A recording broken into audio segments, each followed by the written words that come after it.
So we've been talking about this for a while now, so I figured might as well take the opportunity and ask the question, what are we doing?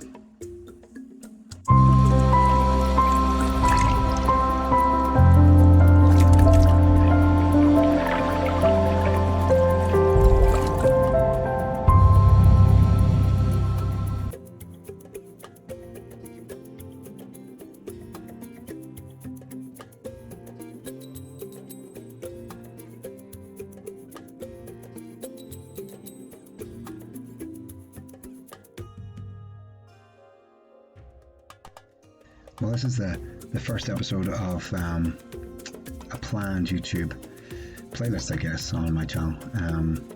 The idea behind it is just to discuss swimming, really, just to talk about swimming and maybe get a few swimmers in the program to come in and have a little conversation about what we do in Larne and some of my fellow coaches from around the Irish community and abroad, if they're up for it, just to come in and have a conversation about how they do things, how we do things, why we do them that way, and to share information. So by way of an introduction, I thought this first episode I would just talk about me a little bit about how I plan cycles, how I evaluate cycles, tell you a little bit of information about who I am, what I do, and you might find it interesting, you might not. So my name is Pierre Hill. I've been the head coach in Larne Swimming Club for, I think it's 6 years, it might be 7. Before that I was a head coach in the city of Belfast for 8 or 9 years, I think.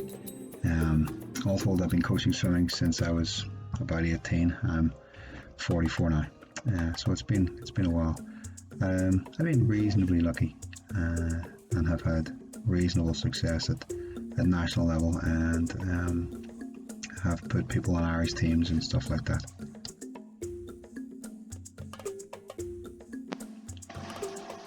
So I figured that what we could start off with was a little bit of our own planning. I don't know what everybody else does, but I kind of start with a 4-year plan. What we have here is a 4-year plan for Danielle Hill in Larne. As you can see, year 1 was 2017, 18, 19, and then year 4 this year, 19, 20. And we put in target meets across the top, where they're going to be, any camps that were on, national camps and club camps, and where they're planned to be. And as you see, the plan obviously has changed a little bit, but it was to culminate with the Olympics this summer. So the next thing we do is I have this little Excel spreadsheet, really, and I can't remember where I got it from. I'm pretty sure I stole it from someone else, and then just added it and tweaked it a little bit. This is this season. So what I generally do is I pick the start date of the season. This year we started back 21st of August.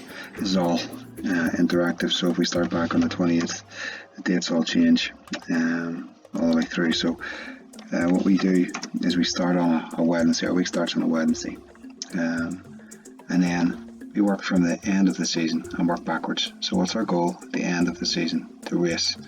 The goal this season was Olympic Games over here, and trials in here. Okay, so we work those two of the main key events, and we work backwards from there.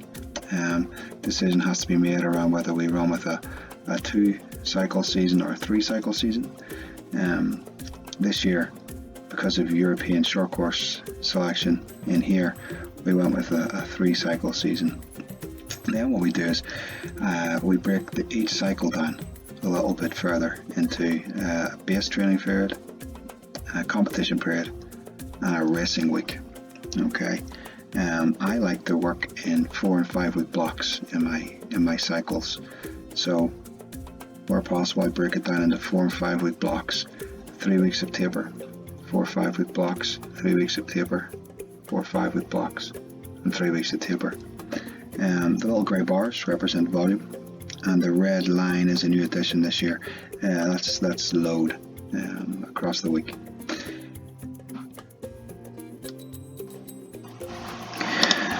So just underneath that, in this coloured little section, we have the breakdown of energy systems, the type of work that we're going to include in the week. So we train 8 sessions a week all year. When we go on camps, we train a little bit more, but generally speaking, 8 sessions a week all year. And we put in, so it doesn't really matter. This is all typed in, so you can change these. It's aerobic capacity 1, which has a little bit of anaerobic capacity at the front end of it. Aerobic capacity 2, which has a little bit of anaerobic power. Listen, I don't know if that's what everybody else calls them. That's just what I call them. And then we have anaerobic capacity, speed, aerobic power, and then aerobic power in competition, anaerobic power, and anaerobic power in competition. Again, I am incredibly lucky that I have service providers that work with us. Ryan with Danielle, and Steve with Connor, as well as Julianne in the nutrition side of things and the physios. But in here, basically, I identify how many sessions a week in the gym they're going to do, and then it's up to those practitioners to work around the goals, the little plan. So strength and power, when we're going to put those elements together so that we all load at the right time and deload at the right time. The last little bit at the bottom is the test sets. Okay, so down here we have high performance endurance, which is 41s, 22s, 10-4s, and the descending turnover as we go through the weeks.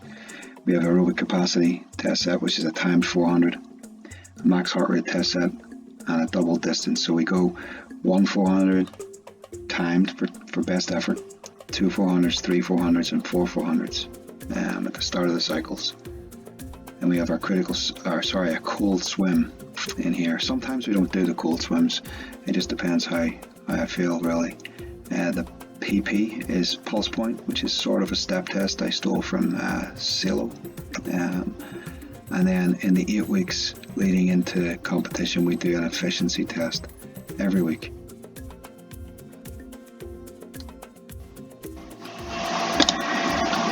If anybody's at all interested in those little test sets, I have no objections to going in and doing another video on them. It's quite detailed. We use them quite a lot, and we get quite a lot of information out of them.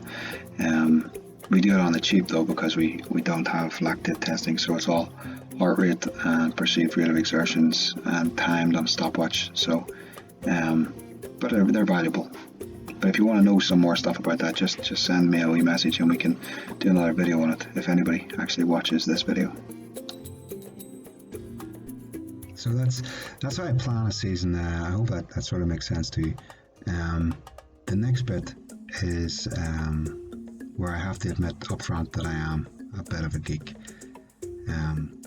About 10 years ago, I had a conversation with Brian Sweeney, so he can take all of the credit for this, and he showed me a little template where he tracked attendance and volume and percentages and stuff like that, and I thought it was really cool, because whenever I did my level 3 coaches, we were told record everything. So I've been doing that. You go, well, we record all this stuff, so what can we use it for? So the last thing I want to talk about on this page is these little red dots. So if you remember back on the planning page, when I was able to select the tapers, these red dots correlate to the taper that I have selected. So if you go back to the planning page, you can see I selected Irish Short Course or Irish Summer Nationals 2019, where we got that taper pretty much bang on. Anybody who was there saw Danielle break 5 Irish senior records in 4 days. It was pretty spectacular. But I can change that and we go European Short Course, which again I think we got pretty much spot on. And if I go back, you can see that's the taper in. Alright, so as you can see, the plan is to try and match that. We know that works. So can we match that load into the competition? So you might say, well, you collect all that data and what do you do with it? This is a little bit of my pride and joy. This is an athlete dashboard. This is how we relay the information to the athletes. So this is Danielle's. This is her max heart rate down at the bottom over here on the left hand side below our picture. And this is our volume for cycle 1 Okay, so meters swum. This is her load in the middle at the top. The bars, the higher the bar, the higher the load. And the little line that runs through it is monotony. Now, monotony is a relationship between load and strain. And when it goes red, as you can see just up at the top here, it goes red. We just have to be aware that there's an increased risk of injury. In the middle at the bottom, this is our planning. Okay, so the blue bar is this week. Alright, and as you can see, since we obviously had to change the plan, there's a little bit of a downturn in the load because we're not in the pool anymore, but we've got to start ramping it up a little bit more. The top right is the trim scores from the previous page. The one on the left is the daily trim score.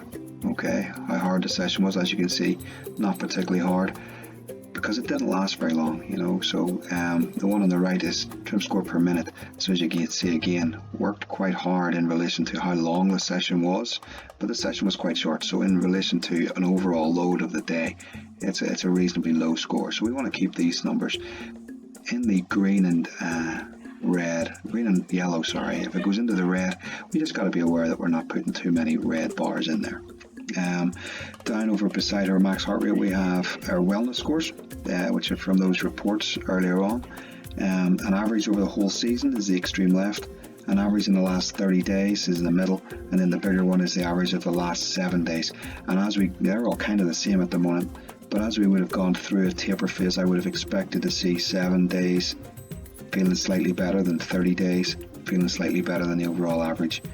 And again, the little bar that runs along the bottom, if it goes red, that's where you start to think you just got to pay attention a little bit more.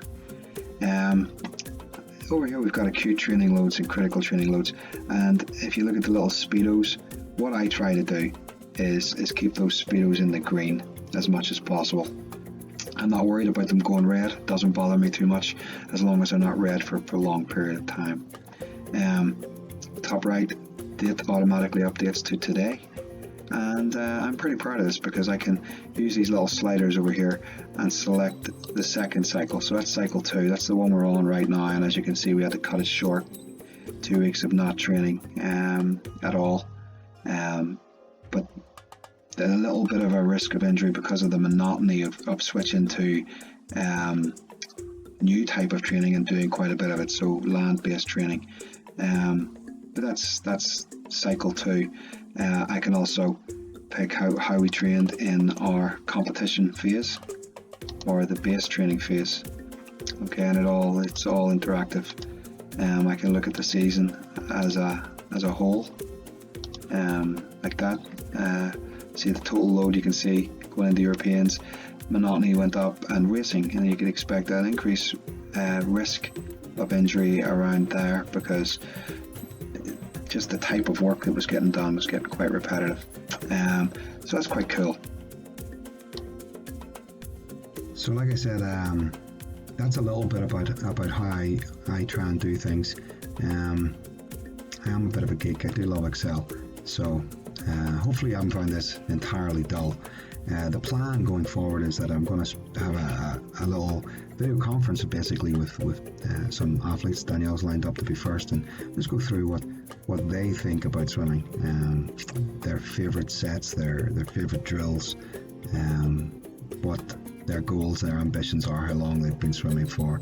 And I've got a few coaches who have agreed to come on board and just sit and have a chat and talk through how we do things, because just because I record a lot of stuff on Excel and like graphs and stuff doesn't mean that's the only way to do it. There are literally thousands of ways to do this right, and there are thousands of ways to do it wrong. So the only way we can tell the difference is when we make a mistake, we learn from that mistake, and we try to do it better next time. Anyway, I wanted to keep this first video under 15 minutes. I think I've just about managed to do that. So I'm going to call it a day here. Hit the subscribe button and get free for your comment. Alright, thanks very much for tuning in, and we'll see you again.